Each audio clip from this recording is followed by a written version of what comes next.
Record. You see the numbers? That means it's recording. So hold this. Like this? Put your hand right here, not behind, because then you can't. They can't see the screen. Hold this in front, because they'll record this. Just hold it like this. Yeah, let's record. We're gonna record his story, so we can do the next test.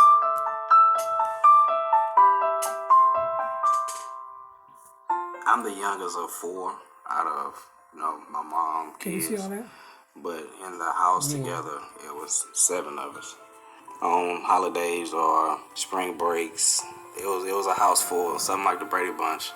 And so it was always something entertaining, somebody doing something, somebody getting in trouble for something.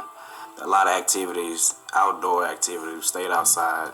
It was, just being a kid, growing up being a kid, it was nice. That was how life was. I just kind of wish that, I took more pictures doing all of that, because I don't have too many pictures of me actually standing. I was always big in sports. So if it was, playing football or playing basketball, tennis, anything outdoors, I never liked too much of being indoors. I never was an indoor type of person. I always was moving around, never could sit still. Never in a million years that I would think that this would be my life, that I'd be sitting here, in a wheelchair. I never imagined my life being like this. The wreck was April 29th, 2007. So not even much a full year after I graduated high school, I was involved in a head-on collision with a drunk driver. I remember the day like it was yesterday. I was getting ready. I just got off of work. I had to go pick up my tux because it was the girl I was talking to at the time was her prom. I got off of work, went and picked up my tux and, got my hair cut, got my car washed. And I remember getting dressed, and my sister and my mom taking pictures and stuff like that. Taking more pictures at her house with her family and going to prom. And actually, I had more fun at her prom than I had at my own. And the last thing I remember was when we was leaving prom, I dropped off at home. And when I dropped off at home, I got in a car and I was leaving. I turned off a street. I passed up a store, went on the underpass. And that's the last thing I remember until I woke up in the ICU by 3 weeks later. 3 weeks later, he woke up. It was basically a nightmare. I didn't know. I knew I was in the hospital, but I didn't know why or what was going on. I'm saying it was a nightmare because all I could do was, move my head left to right. I couldn't move my lower body. I couldn't pick my arms up. I couldn't talk. When I moved my head left to right, all I could, see was tubes hooked up to me. And I had a trach in my throat. I had a feeding tube in my nose. I had tubes, outside, on the side of my chest and stuff like that. And, I'm like, I know I'm in the hospital, but I don't know why. I don't know what's going on. And once I learned that I couldn't talk, and, I was in ICU for 2.5 months, and I couldn't talk that whole time because I had a trach in my throat. And I still don't know really what's going on because I'm in and out of it.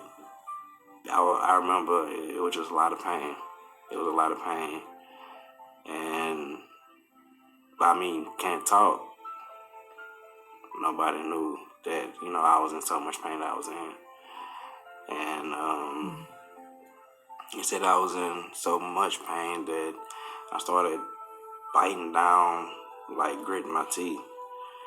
And I almost bit my tongue off because I don't know how it happened.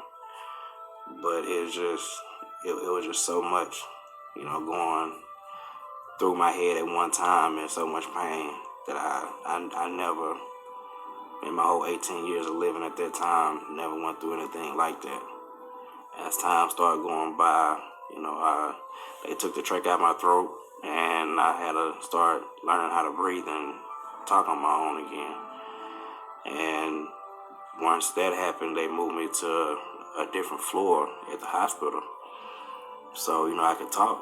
So I was like, okay, now I'm getting a little better, so I really need y'all to tell me what's going on. I mean, I know I'm paralyzed from waist down because this whole time that I've been here, I haven't having no sensation. So I mean, I know that. So I really need to know, why I'm here, or what's going on with me.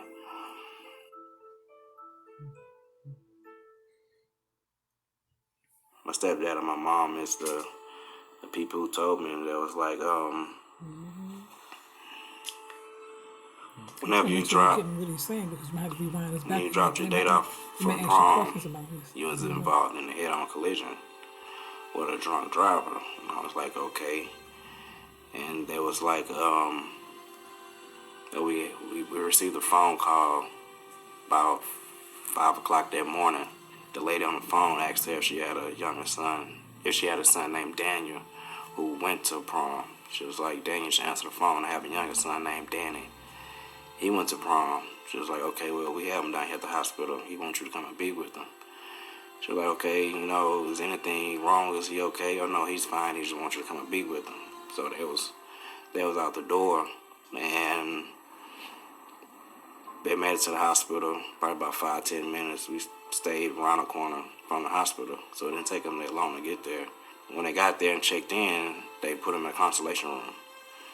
And my stepdad worked at the hospital years back, and he told my mom, it's like, whatever's wrong with him, he's not all right, because they wouldn't have put us in this consultation room. So they told me that the doctors kept coming in and out, telling them that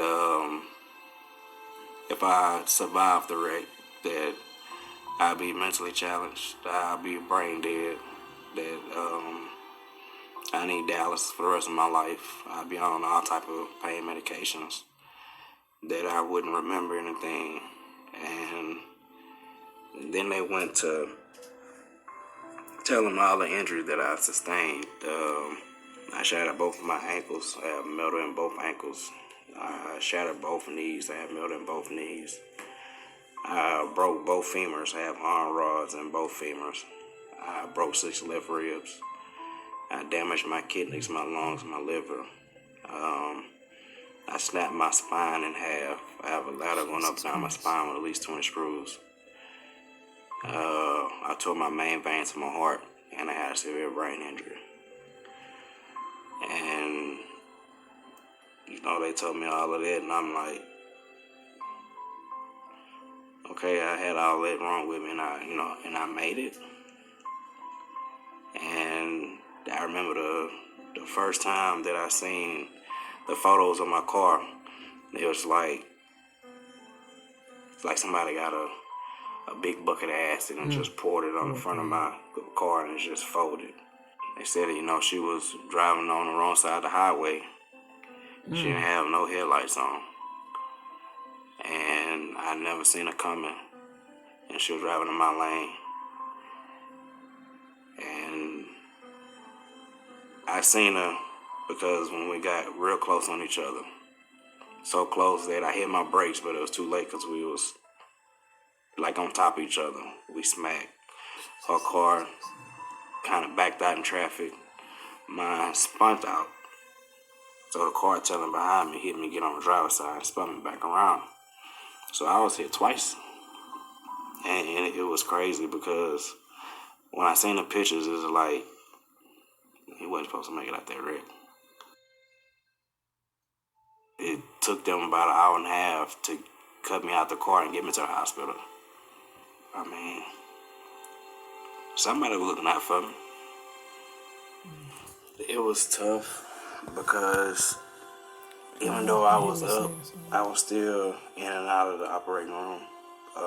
You ain't got to do no They more. opened, Just listen. they opened It's my going to be back on his voice, but 2 we don't more have to see his times face. while I was in Bowman Hospital.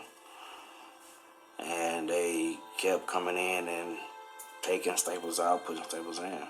And a lot of times I couldn't